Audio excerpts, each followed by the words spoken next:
അസ്സലാമു അലൈക്കും വറഹ്മത്തുള്ളാഹി വബറകാതുഹു. എല്ലാവർക്കും ഒരു പുതിയ വീഡിയോയിലേക്ക് സ്വാഗതം. ഇൻഷാ അല്ലാഹ് ഞാൻ ഈ വിഷയത്തിലേക്ക് വരുന്നതിന് മുമ്പേ നിങ്ങൾക്കൊരു വീഡിയോ കാണിച്ചു തരാം. ആ വീഡിയോ കണ്ടതിന് ശേഷം ഇൻഷാ അല്ലാഹ് നമുക്ക് നമ്മുടെ വിഷയത്തിലേക്ക് വരാം. ഓക്കെ, വിദ്യാഭ്യാസ മന്ത്രി എനിക്ക് നിങ്ങളോട് കാര്യം പറയണം. നിങ്ങളൊരു നിലവാരമുള്ള മനുഷ്യർ ഇന്നാളുണ്ട്.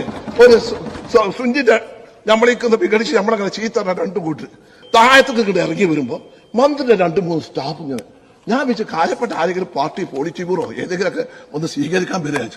അപ്പോൾ രണ്ട് മൂലയന്മാര് വരുന്നത് അതിനെ ലിഫ്റ്റ് കയറ്റിയിട്ട് ഇങ്ങനെ കൊണ്ടുപോകണം. ഞാൻ എല്ലാവരും ബാക്കിൽ നിന്ന് പോയി നോക്കി. ഉള്ളൊക്കെ മന്ത്രിയുടെ പ്രൈവറ്റ് റൂമിൽ കൊണ്ട് എന്തിനാ കുട്ടി ഇതൊക്കെ എന്താ. അപ്പോൾ നിങ്ങളെല്ലാവരും ആ ഒരു പ്രസംഗം കേട്ട് വളരെയധികം വിഷമകരമായ അല്ലെങ്കിൽ വളരെയധികം ലജ്ജിച്ചു പോകുന്ന തരത്തിലുള്ള ഒരു പ്രസംഗമാണ് ഒരു MLA നിയമസഭയിൽ നടത്തിയ ഒരു പ്രസംഗമാണ് നമ്മളിപ്പോൾ കണ്ടിട്ടുള്ളത്. അപ്പോൾ അദ്ദേഹം പ്രത്യേകിച്ച് അതിൽ പ്രതിപാദിക്കുന്നത് ബഹുമാനപ്പെട്ട വിദ്യാഭ്യാസ മന്ത്രിയായിട്ടുള്ള ശിവൻകുട്ടി സാറ് അദ്ദേഹത്തിൻ്റെ വസതിയിലേക്ക് രണ്ട് ഉസ്താദുമാരെ ആനയിച്ച് കൊണ്ടുപോയി സ്വീകരിച്ച്, അഥവാ ഒരു മനുഷ്യത്വത്തിൻ്റെ ഭാഗമായിട്ട് ഒരു ഔദ്യോഗിക സ്ഥാനത്തിരിക്കുന്ന ഒരു മന്ത്രിയായിട്ടുള്ള ഒരു വ്യക്തി, അഥവാ കേരളത്തിൽ ജീവിക്കുന്ന രണ്ട് ഉസ്താദുമാരെ അദ്ദേഹത്തിൻ്റെ വസതിയിലേക്ക് സ്വീകരിച്ചതിനെ വളരെ ആക്ഷേപകരമായ രീതിയിൽ, വളരെ മോശമായിട്ട് അവരെ താഴ്ത്തിക്കെട്ടി സംസാരിക്കുന്ന ഒരു രീതിയാണ് നമുക്ക് വീഡിയോയിൽ കാണാൻ കഴിഞ്ഞത്.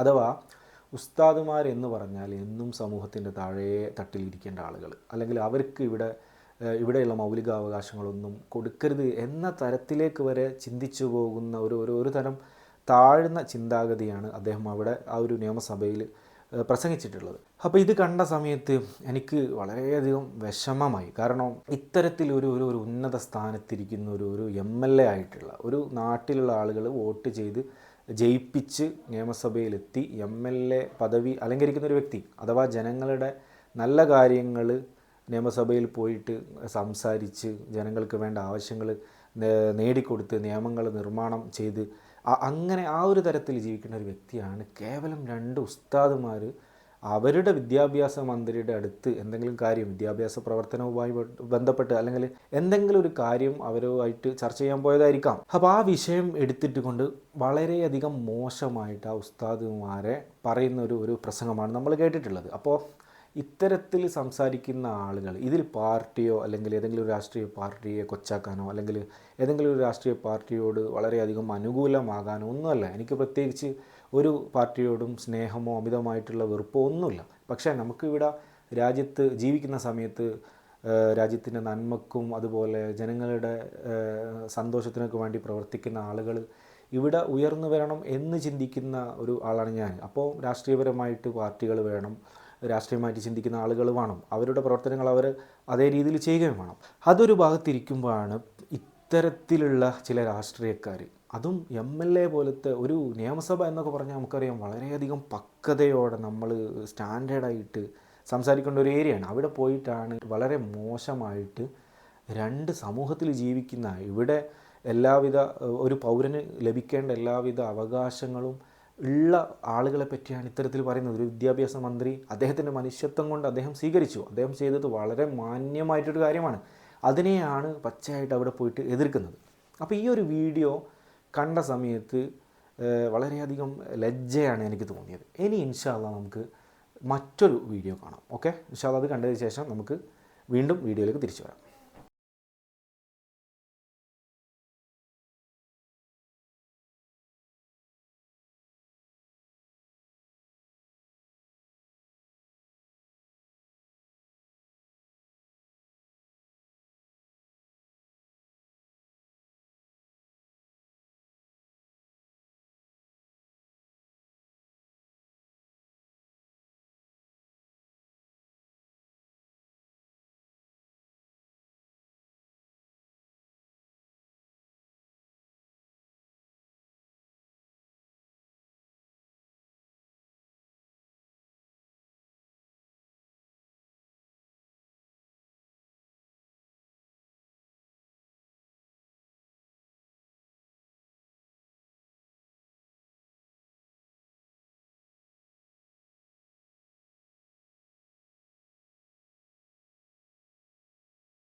അപ്പോൾ നിങ്ങൾ ഇപ്പോഴത്തെ വീഡിയോ കണ്ട് ഇതിൽ കാണുന്നത് ബഹുമാനപ്പെട്ട സുൽത്താനുൽ ഉലമ കാന്തപുരം ഉസ്താദ് അവർകൾ. ഉസ്താദിൻ്റെ മലേഷ്യൻ പര്യടനവുമായി ബന്ധപ്പെട്ട് ഉസ്താദിന് അവിടെ കിട്ടിക്കൊണ്ടിരിക്കുന്ന സ്വീകരണവും ഉസ്താദ് പങ്കെടുത്ത വിവിധ പരിപാടികളുമായിട്ടൊക്കെ ബന്ധമുള്ള വീഡിയോ നമ്മൾ കണ്ടിട്ടുള്ളത്. അപ്പോൾ എന്നെ സംബന്ധിച്ചിടത്തോളം എൻ്റെ നാട്ടുകാരനായ ഒരു കൊച്ചു ഗ്രാമമായ കാന്തപുരത്ത് നിന്നും ദീന് പഠിച്ച് ദർസിൽ പഠിച്ച് അതുപോലെ വലിയ വലിയ ഉസ്താദുമാരുടെ കീഴിൽ കിതാബുകൾ ഓതി പിന്നെ ഉസ്താദിൻ്റെ പ്രവർത്തനങ്ങൾ ദീനി ദഅവ പ്രവർത്തനത്തിലുപരിയായിട്ട് പൊതുജനങ്ങൾക്ക് വളരെയധികം ഉപകാരമുള്ള നിർമ്മാണ പ്രവർത്തനത്തിലും സാംസ്കാരിക വിദ്യാഭ്യാസ പ്രവർത്തനത്തിലും ഊന്നിക്കൊണ്ട് ഉസ്താദ് പ്രവർത്തിച്ചപ്പോൾ ഉസ്താദിന് ഒരുപാട് നല്ല നല്ല കാര്യങ്ങൾ ചെയ്യാൻ കഴിഞ്ഞു. അപ്പോൾ ഉസ്താദ് ഒരു പ്രത്യേക രാഷ്ട്രീയ പാർട്ടിയോട് അല്ലെങ്കിൽ ആളായിട്ട് നിന്നിട്ടൊന്നുമില്ല. ഉസ്താദ് സ്വന്തമായിട്ട് ഉസ്താദിൻ്റെ ആത്മാർത്ഥപരമായിട്ട് പ്രവർത്തനം കണ്ട് ഈ രാഷ്ട്രീയക്കാരൊക്കെ ഉസ്താദിന് സപ്പോർട്ട് നിന്ന് ഉസ്താദ് അങ്ങോട്ടും സപ്പോർട്ട് കൊടുത്ത് വളരെ നല്ല രീതിയിൽ സൗഹാർദ്ദപരമായിട്ട് ചെയ്തത് കൊണ്ടാണ് ഉസ്താദിന് ഇത്തരത്തിലുള്ളൊരു അച്ചീവ്മെൻറ്റ്സൊക്കെ രാജ്യത്ത് നേടാൻ കഴിയുന്നത്. ഉസ്താദിൻ്റെ പ്രവർത്തനം നമുക്കറിയാം കൊച്ചു കേരളത്തിൽ മാത്രമല്ല, കേരളത്തിൻ്റെ പുറത്തുള്ള ഒരുപാട് സംസ്ഥാനങ്ങളിൽ വരെ വ്യാപിച്ച് കിടക്കുന്ന ഒരു രീതി നമുക്കൊക്കെ അറിയാം. അതിലേക്കൊന്നും ഞാൻ കൂടുതൽ കിടക്കുന്നില്ല. അപ്പോൾ അത്തരത്തിലുള്ള ഒരു പ്രവർത്തനം ചെയ്യുന്ന ഉസ്താദ് മലേഷ്യയിൽ സ്വഹീഹ് മുസ്ലിം പാരായണവുമായി ബന്ധപ്പെട്ട് ആഗോളതലത്തിൽ അവിടുത്തെ ഗവൺമെൻറ് നടത്തിയ പരിപാടിയിൽ വിവിധ രാജ്യത്തിൻ്റെ പ്രതിനിധികളും ആലിമ്യങ്ങളും അതുപോലെ ഗവേഷകരൊക്കെ പങ്കെടുത്ത ആ ഒരു പരിപാടിയിലേക്ക് ഉസ്താദിനെ ഒരു ഐക്കണായിട്ട് ഒരു സെലിബ്രിറ്റി മൂഡിലാണ് ആ ഒരു സർക്കാർ അവിടേക്ക് ആനയിച്ച് കൊണ്ടുപോയിട്ടുള്ളത്. നമുക്ക് ആ വീഡിയോ കണ്ടാൽ തന്നെ മനസ്സിലാവും. അപ്പോൾ അത്തരത്തിൽ നമ്മുടെ രാജ്യത്തിൻ്റെ പുറത്തുള്ള ആളുകൾ വരെ ഉസ്താദിൻ്റെ ഒരു ക്വാളിറ്റി അല്ലെങ്കിൽ ഉസ്താദുമാരിവിടെ ചെയ്ത പ്രവർത്തനത്തിൻ്റെയൊക്കെ ക്വാളിറ്റി മനസ്സിലാക്കി അവരെ ക്ഷണിച്ച് അവരുടെ പരിപാടി കൂടി ലോക ശ്രദ്ധ കിട്ടണം എന്നുള്ള നിലക്ക് വരെ ചിന്തിക്കുന്ന ഒരു അവസ്ഥ ഇവിടെ ഉണ്ടായിരിക്കുമ്പോൾ നമ്മുടെ ഈ കൊച്ചു കേരളത്തിൽ ഒരു ഔദ്യോഗിക സ്ഥാനത്തിരിക്കുന്ന ഒരു MLA എന്താ പറയുക നിയമസഭ പോലത്തെ ഒരു ഉന്നത സ്ഥലത്ത് പോയിട്ട് ഇത്തരത്തിൽ മോശമായിട്ട് ഉസ്താദുമാരെയൊക്കെ പറയുന്നൊരു രീതി വളരെയധികം വിഷമകരവും ലജ്ജാകരവുമാണ് എന്നാണ് എനിക്കിവിടെ പറയാനുള്ളത്. അപ്പോൾ ഉസ്താദിനെ സംബന്ധിച്ചിടത്തോളം പറയുകയാണെങ്കിൽ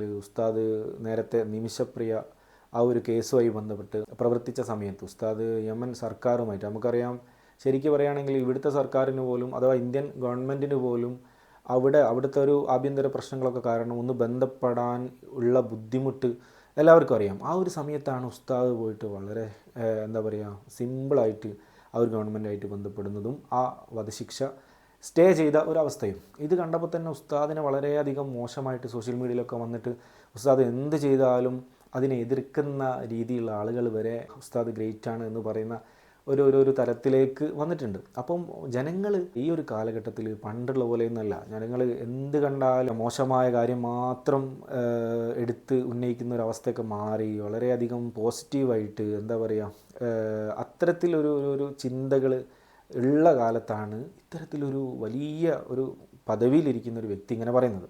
അപ്പോൾ നമുക്കറിയാം ഈ ഒരു നിമിഷപ്രിയ വിഷയം വന്ന സമയത്തും ഈ മുസ്ലിം സമുദായത്തിലുള്ള ആളുകൾ തന്നെ എങ്ങനെയെങ്കിലും ഉസ്താദിനെ ആ ഒരു ക്രെഡിറ്റ് ഉസ്താദിന് കൊടുക്കരുത് അല്ലെങ്കിൽ ഉസ്താദ് അതിൽ ഇടപെട്ടിട്ടില്ല എന്ന് പറഞ്ഞ് ഒരുപാട് ഇത്തരത്തിൽ ചിന്തിക്കുന്ന ആളുകൾ പ്രവർത്തിച്ചിട്ടുണ്ട്. പക്ഷേ അവരെ കാര്യം നമ്മൾ വിടുക, അതൊരു കാലത്തും നിൽക്കുകയില്ല.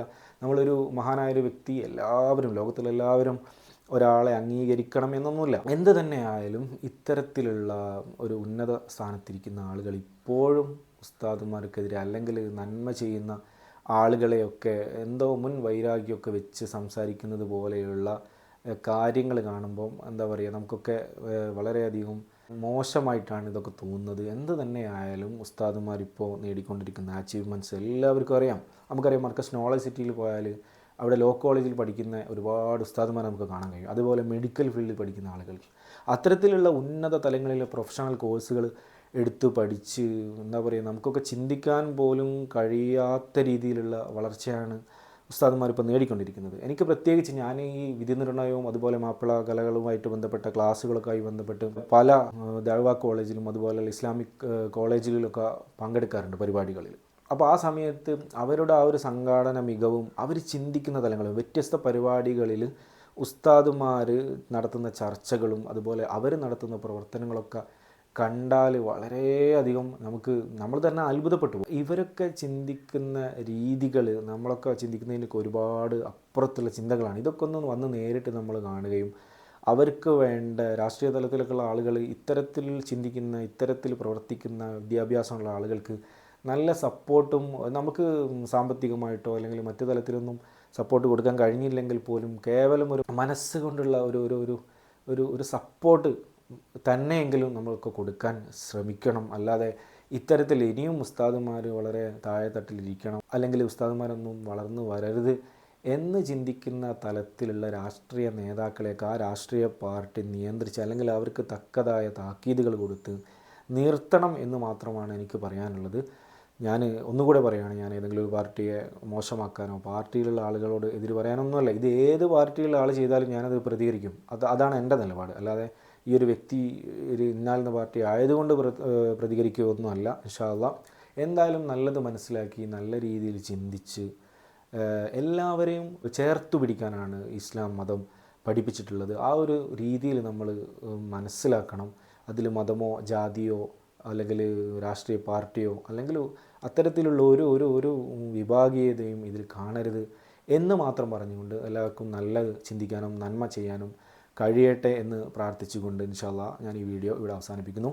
മറ്റൊരു വിഷയവുമായിട്ട് ഇൻഷാ അല്ലാഹ് മറ്റൊരു വീഡിയോയിൽ നമുക്ക് വരാം. അസ്സലാമു അലൈക്കും.